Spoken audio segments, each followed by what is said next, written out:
Very good morning. कैसे हैं आप लोग। तो लिटरेचर का जो वीडियो मैंने पहले डाला था ये कमला दास पर, तो आज हम दूसरा वीडियो डाल रहे हैं पोइट्री से ही। ये NAPT किनका लिखा हुआ, वाल्टर डी ला मेयर का लिखा हुआ। तो वीडियो डालने से पहले मैं आप लोग से रिक्वेस्ट करना चाहूँगा कि जो लोग अभी तक हमारे चैनल को सब्सक्राइब नहीं किए हैं वो लोग ज़रूर कर लीजिए। और इससे क्या होगा कि जो भी हम लोग वीडियो डालेंगे आप लोग देखते जाइएगा। तो चलिए, जितना ज़रूरी ग्रामर है उतना ही ज़रूरी ये लिटरेचर भी हमारा है। तो हम लोग को यानी दोनों पढ़ना है। और क्लास फिर अगर स्टार्ट होता है तो हम लोग क्लास में दोबारा इसको फिर बताएंगे। तो चलिए, इसमें इससे पहले मतलब कि क्लास जो लिए थे तो बोर्ड पर इस पोएम को लिखकर उसका हिंदी हम आपको समझाए थे, लेकिन इसमें थोड़ा सा मिक्स करके डाल रहे हैं ताकि आपको देखने में अच्छा लगे और ये लिटरेचर की जो गहराई है उसको मैं बढ़िया से आपको समझा सकूं, इसलिए मैंने इस पर काफ़ी मेहनत किया है। तो चलिए, उम्मीद है आप लोग को अच्छा लगेगा। तो शुरू करते हैं। आप लोग का जो रेनबो बुक है उसका 147, हाँ 147 में एक पोएम है जिसका नाम क्या है, एन एपिटाफ। हाँ जी हाँ, एन एपिटाफ किसका लिखा हुआ, वाल्टर डी ला मेयर का लिखा हुआ। तो आज हम वही पोएट्री पढ़ेंगे। कौन सा, an epitaph, Walter de la Mare का। और ये जो वीडियो आप लोग देख रहे हैं, और अगर संभव हो तो बगल में बुक निकाल लीजिए तो और अच्छा लगेगा, समझने में आपको ज़्यादा मतलब आसानी होगी। तो देखिए, सबसे पहले एन एपिटाफ के बारे में हम बताना चाहेंगे कि इसके जो राइटर हैं यानी इसके जो पोएट हैं वाल्टर डी ला मेयर हैं ना। तो Walter de la Mare British poetry में इनका भी नाम लिया जाता है बहुत ही सम्मान के साथ। तो ये वाल्टर डी ला मेयर जो हैं विशेष रूप से जाने जाते हैं किसके लिए, बच्चों के कवि के रूप में ये जाने जाते हैं। हाँ, इनकी ज़्यादातर रचनाएं किनके लिए है, बच्चों के लिए है। तो सबसे पहले जान लेते हैं कि इनका जन्म जो हुआ था 1873 यानी 1873 ईस्वी को, और वो जो डेट था 25 अप्रैल था, 25 अप्रैल 1873 ईस्वी। और एक गांव है इंग्लैंड में चार्ल्टन ना, चार्ल्टन गांव है। और वो जो डिस्ट्रिक्ट कौन सा पड़ता है, कैंट, इंग्लैंड में है, वहीं इनका जन्म हुआ था। तो इनको भी बहुत ही ट्रेजिडी से गुजरना पड़ा। जब ये 4 वर्ष के मात्र थे तो इनके जो हैं पिताजी मतलब डेथ कर गए थे और इनको कहा जाए कि लंदन की ओर मूव करना पड़ा था। तो इनको इनका जो मेन पोइट्री का जो थीम होता था ना, ये थीम जो होता था यानी विषय वस्तु जो होता था, ये सुपर नेचुरल पर लिखते थे, अलौकिक दुनिया जिसमें कल्पनाएं हो, राजा की कहानी हो, परियों की कहानी हो ना, हाँ देवदूत की कहानी हो जिसमें स्वर्ग हो ना, हाँ परियों के उड़ने की बात हो, ये सब बातें होती थी। तो सुपर नेचुरल, अलौकिक, अलौकिक मतलब जो कि लौकता नहीं, जो हम आँख से देखते नहीं फिर भी विश्वास करते हैं, वो कौन सा हो गया, अलौकिक। तो इनको सुपर नेचुरल के लिए जाना जाता है। और क्या चीज़ के लिए, फिक्शन के लिए। फिक्शन मतलब क्या होता है, कल्पना। ये कल्पना करके पोइट्री में मतलब अपने कल्पना से लिखते थे जिसमें कोई रियलिटी नहीं हो, मनोरंजन के लिए।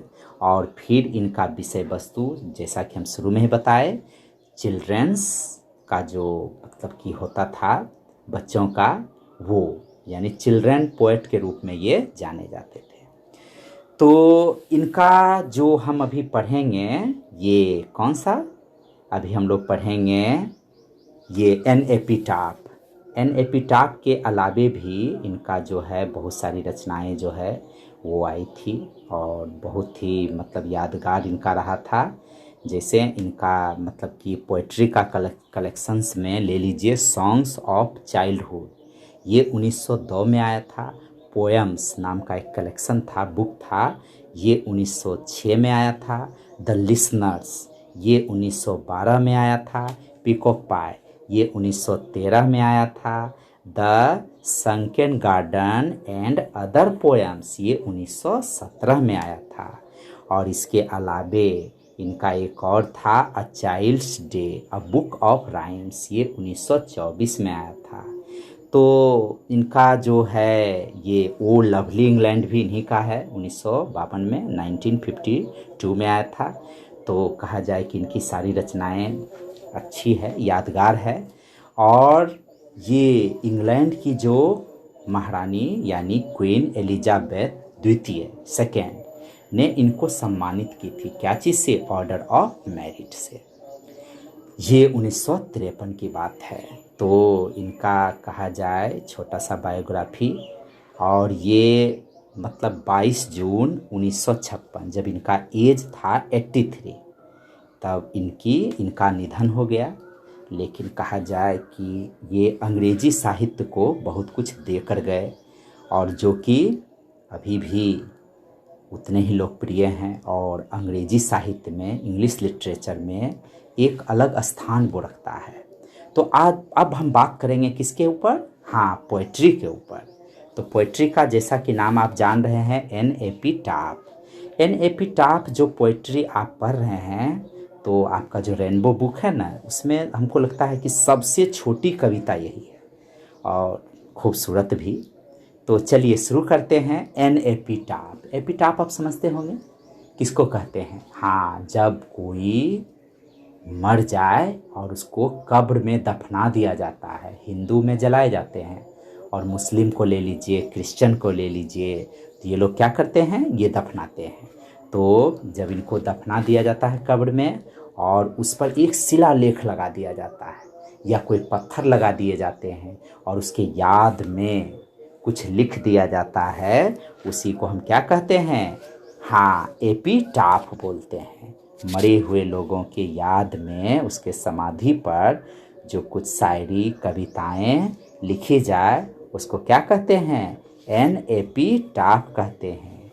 हाँ, तो आप जैसा कि ये कुछ इसका मतलब अर्थ भी बताया गया है, ये आप जो बुक निकालें उसका बॉक्स में देखिए 2 नंबर में लिखा हुआ है, you might have come across some lines of words written on a grave or on a memorial, what is this call, what is its importance. कहता आप कम अक्रॉस देखना, आप देखे होंगे कुछ पंक्तियाँ वर्स के दोहे का, रिटन कहाँ पर लिखा हुआ? ग्रेव पर, यानी कब्र पर, या मेमोरियल पर, या स्मारक पर, समाधि पर। व्हाट इज दिस कॉल्ड, इसको क्या कहा जाता है? व्हाट इज इट्स इम्पोर्टेंस, इसका क्या महत्व है? तो जैसा कि इसमें बता दिया क्वेश्चन में ही, कि कब्र पर जो, या समाधि पर जो पत्थर पर कुछ शायरी कविताएं जो लिखी रहती है दोहे जैसे, उसको क्या कहते हैं? तो उसी को एपीटाफ कहते हैं। तो वही एपीटाफ है ये। तो देखिए इसमें होता क्या है कि कवि एक बहुत ही बड़ा मैसेज देना चाहते हैं, और ये मुश्किल से 7 लाइन्स के ये पोएम्स हैं, लेकिन इसमें बहुत बड़ा अर्थ छिपा हुआ है। होता क्या है इसमें कि कवि कहते हैं कि शरीर जो हमारा है, लोग जो सुंदर होते हैं उस पर उनको घमंड हो जाता है कि नहीं, हम सबसे सुंदर हैं, और ब्यूटी जो होता है उस पर प्राउड लोग होते हैं। लेकिन कवि कहते हैं कि ऐसा नहीं होना चाहिए।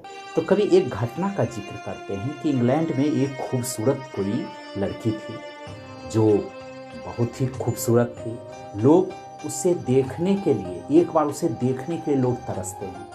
वो जिधर भी से भी गुजरती थी, सब लोग को लगता था कि नहीं, एक नज़र हम उसे देखें। लेकिन और कवि भी उसमें शामिल थे, कवि खुद भी थे, कवि भी उनके प्रेमी, अपने आप को कभी भी उसका प्रेमी मानते हैं। तो वो जो युवती थी, जिधर से भी गुजरती थी, सब लोग उसको देखना चाहते थे। और कवि भी बता रहे हैं कि कवि की भी ऐसी इच्छा होती है, और कवि भी अपने आप को उसका प्रेमी मानते हैं। तो होता क्या है कि कुछ दिनों के बाद उस युवती, वो जो लड़की थी, उसकी शादी हो जाती है, और उसकी शादी वेस्ट कंट्री यानी पश्चिम के देश में कहीं होती है। लेकिन कवि को लगता है कि नहीं, उसका प्यार उससे कम नहीं होता है। कवि किस लिए उसको प्यार करते थे? उसकी सुंदरता के लिए। और कवि एक नज़र उसको कभी न कभी देखना चाहते थे। और उसे देखकर कवि को काफ़ी संतुष्टि मिलती है। और बस उसकी ब्यूटी, उसकी सुंदरता के पीछे कवि क्या है, दीवाना है, पागल हो गए हैं। और उसके बाद क्या होता है, लेकिन उसकी सुंदरता जहाँ से वो बिलोंग, यानी कि जहाँ उसकी शादी होती है, जहाँ वो चली जाती है, वहाँ के लोगों के लिए उतना इम्पोर्टेंस नहीं है, लेकिन कवि के लिए वो बहुत खूबसूरत है। लेकिन एक बार क्या होता है, कुछ दिनों के बाद वो महिला युवती दुर्भाग्यवश डेथ कर जाती है, यानी मर जाती है। तो मर जाती है तो कवि को सबसे ज़्यादा सदमा लगता है, उसे दुख होता है कवि को। और उसके घर वाले क्या करते हैं, उसे ले जाकर ग्रेवयार्ड में, कब्रगाह में उसको दफना देते हैं। उसका जो मतलब इंस्क्रिप्शन होता है, यानी उसके स्टोन लगा के उस पर कुछ लिख दिया जाता है।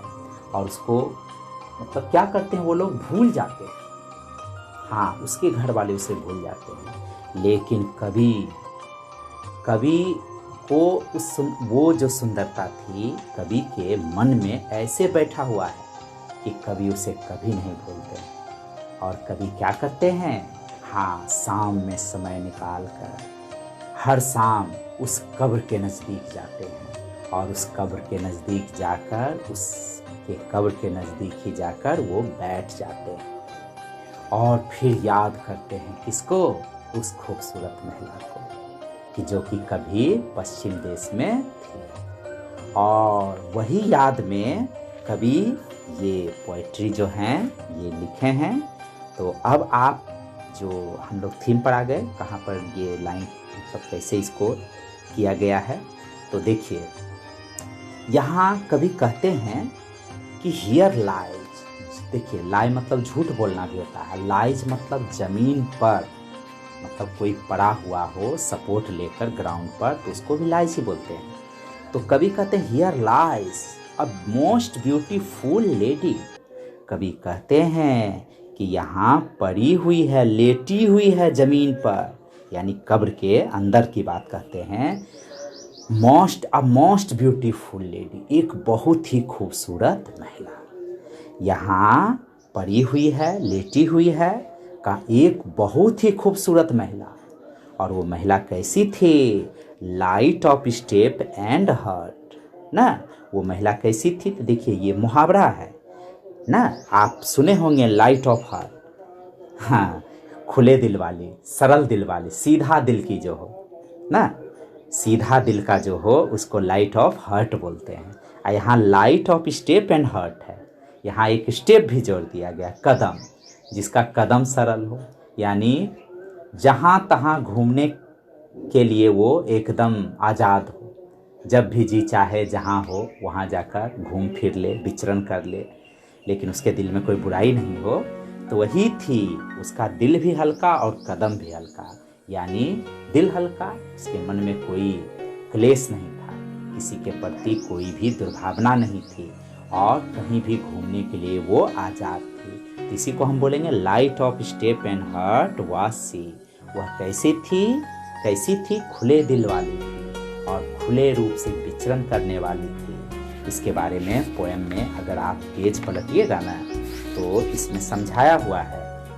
यहाँ देखिए दिया हुआ है, light of step, page number 148 में, light of step and heart had the habit of moving here and there and had no commitment ना। वही बात कर रहा है कि यहाँ वहाँ घूमने की उसको आदत हो, लेकिन उसमें कोई बुराई नहीं हो। तो देखिए वही कहते हैं कवि, तीसरा लाइन में कहते हैं आई थिंक, यानी मैं सोचता हूँ, she was the most beautiful lady. फिर कवि वही बात को दोहराते हैं ना, जो प्रथम पंक्ति में बोले थे, फर्स्ट लाइन में बोले थे, आई थिंक, मैं सोचता हूँ, she was the most beautiful lady. कवि कहते हैं कि मैं सोचता हूँ कि she was the most beautiful lady, वह सबसे खूबसूरत महिला थी ना। मोस्ट ब्यूटीफुल लेडी, लेडी शब्द का प्रयोग किया गया है, संभ्रांत, जो रिस्पेक्टेड महिला हो उसके लिए लेडी शब्द का प्रयोग करते हैं। उसे सामान्य महिला के लिए क्या करते हैं, वुमेन ना। आपकी प्रिंसिपल कोई मतलब महिला हो तो आप कहिएगा कि वो एक अच्छे लेडी हैं, ये नहीं बोलना है कि अच्छे वुमेन। सामान्य महिलाओं के लिए वुमेन शब्द का प्रयोग होता है, कोई रिस्पेक्टेड है तो उसके लिए लेडी शब्द का प्रयोग करते हैं। तो I think she was the most beautiful lady. कभी कहते हैं कि मैं सोचता हूँ कि वो सबसे खूबसूरत महिला थी। दैट एवर, जो कि कभी, वाज मतलब थी, कहाँ थी, इन द वेस्ट कंट्री, जो कि कभी कहाँ थी, पश्चिम के देश में थी ना। दैट मतलब जो, एवर मतलब कभी, वाज मतलब थी, इन द वेस्ट कंट्री यानी पश्चिम के देश में, जो कि कभी पश्चिम के देश में थी। यानी कि आप कह सकते हैं कि जो कभी पश्चिम के देश में रहा करती थी। कभी को लगता है, अफसोस इस बात का होता है कि इतनी सुंदर महिलाएं थी, लेकिन ये जो हमारी सुंदरता है ना, फिजिकल ब्यूटी, ये जो हमारी शरीर की सुंदरता है, बट ब्यूटी वैनिसेस, लेकिन ये जो ब्यूटी है वैनिसेस हो जाती है।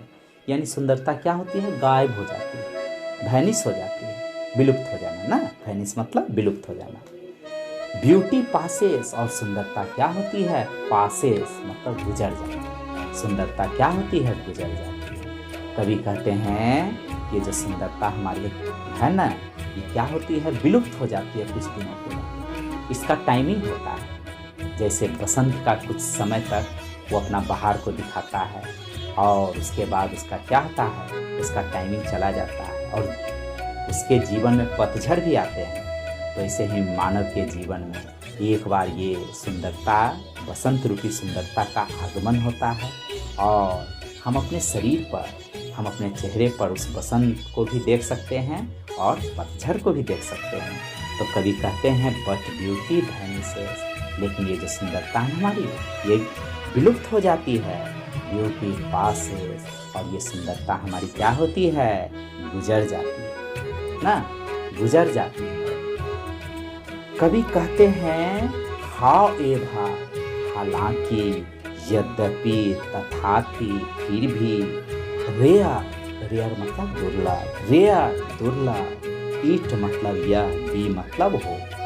कभी कहते हैं हालांकि, रेयर मतलब दुर्लभ, रेयर बहुत ही दुर्लभ, इट मतलब यह, बी मतलब हो। कभी कहते हैं हालांकि दुर्लभ से दुर्लभ सुंदरता, कितना भी सुंदर क्यों न लोग हो ना, लेकिन वो उसकी सुंदरता दिखती नहीं है। तो क्या होता है, हाँ, उसका टाइमिंग होता है। जैसे कि कितना भी सुंदर सा गुलाब क्यों न खिल गया हो, उसको झरना है, वैसे हमारी सुंदरता है। हम कितने भी सुंदर क्यों न हो, इसको जाना है।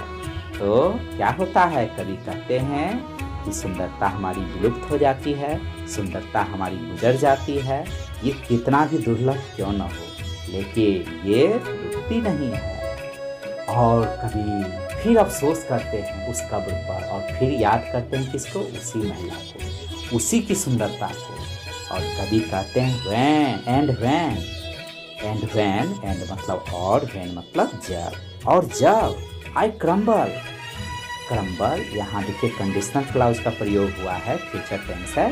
एंड व्हेन आई क्रम्बल, इसमें विल शैल नहीं लगेगा, एंड व्हेन आई क्रम्बल, और जब मैं मर जाऊंगा। क्रम्बल मतलब देखिए टूट टूट कर गिरना होता है, लेकिन आप जो ये पढ़िएगा बुक में दिया गया है, fall down in pieces, here died, लेकिन यहाँ हिंदी करने के लिए कह रहा है डाइड यानी मरना। 148 वाला पेज में दिया गया है इसका हिंदी। हाँ, तो इसको अंग्रेजी में समझाया गया है। कभी कहते हैं एंड व्हेन आई क्रम्बल, और जब मैं मर जाऊंगा, यहाँ टूट टूट कर गिरना नहीं, और जब मैं मर जाऊंगा। कभी कहते हैं हु विल रिमेंबर, कौन याद करेगा, दिस लेडी, इस महिला को, ऑफ द वेस्ट कंट्री, कहाँ वाली, पश्चिम देश वाली, इस पश्चिम देश की महिला को कौन याद करेगा अगर जब मैं मर जाऊंगा तो। कभी को सबसे ज़्यादा अफसोस ये हो रहा है कि अगर वो मर जाएंगे तो लोग, ऐसे ही लोग तो भूल चुके हैं उसकी सुंदरता को, और अभी याद करने वाला कौन था, कवि। लेकिन कवि को इस बात का अफसोस है कि जिस दिन वो मर जाएंगे, the poet feels that after his death nobody will remember her. कवि कहते हैं कि अगर वो मर जाएंगे, महसूस करते हैं कि कोई भी उसे याद नहीं करेंगे। तो कवि सबसे बड़ी बात इसमें बताए हैं कि वही ये जो सुंदरता होता है, फिजिकल ब्यूटी, मानव की जो सुंदरता होती है उस पर उन्हें गर्व नहीं करना चाहिए। क्यों? क्योंकि ये क्षणभंगुर है, इसको जाना है ना। और अगर कोई जीवित रहता है तो वर्च्यू नेवर डाइज, कहता है सद्गुण कभी नहीं मरता है। महान से महान लोग हैं जिनका कि अभी हड्डी का भी पता नहीं है, लेकिन उसकी गाथा हम लोग पढ़ते हैं, उसको याद करते हैं। उसका बॉडी तो नहीं है, लेकिन उसके जो अच्छे कर्म हैं वो क्या हो गए हैं, अमर हो गए हैं। तो कवि यही कहना चाहते हैं कि मानव की जो सुंदरता होती है उस पर उन्हें गर्व नहीं करना चाहिए। बहुत सारे एक्टर और एक्ट्रेस आए इस धरती पर, कितने सुंदर थे, और वर्तमान में देखिए उनका क्या रूप है। एक समय में वो इतने सुंदर थे और अभी वो खुद अपना चेहरा जब आईना में देखते हैं तो उनको लगता है कि ये मैं हूँ। उसको खुद अपना चेहरा उसे डराता है। हाँ, तो कितने एक्टर और एक्ट्रेस आए, आप देख सकते हैं। देखिए क्या हाल है उनका। उस समय अपने ज़माने का तस्वीर को देखिए और अब का देखिए कितना डिफरेंट है। तो ये बात सबके साथ होता है, हम लोगों के साथ भी होता है ना। ये 15 से लेके 35 तक लगभग बसंत ऋतु होते हैं। तो यही कहना चाहते हैं कवि कि इस सुंदरता पर हमें गर्व नहीं करना चाहिए ना। हमें अगर गर्व करना चाहिए तो अपने अच्छे गुण पर, हमारे अंदर जो क्वालिटी है उस पर, और अच्छे कर्म करके जाएंगे तो वो जो है वो अमर होगा, वो कभी मतलब मरता नहीं। लेकिन ये जो है फिजिकल ब्यूटी, ये मतलब टिकाऊ नहीं है, ये क्षणभंगुर है। तो कैसा लगा ये पोयम? और कवि जो है इसमें एक बहुत ही अच्छा मैसेज दिए हैं, और हमारी कोशिश हुई है कि ये जो पोइट्री हम ये लाइव क्लास में जो लिए थे ना, तो उसमें तो सिंपल से हम समझा दिए थे, और आपको ये जो बना कर दिया जाता है तो इसमें काफ़ी मेहनत करना होता है। और उम्मीद है आप लोग को ये कविता पसंद आई होगी। और चलिए नेक्स्ट वीडियो में आप लोग से फिर मिलते हैं।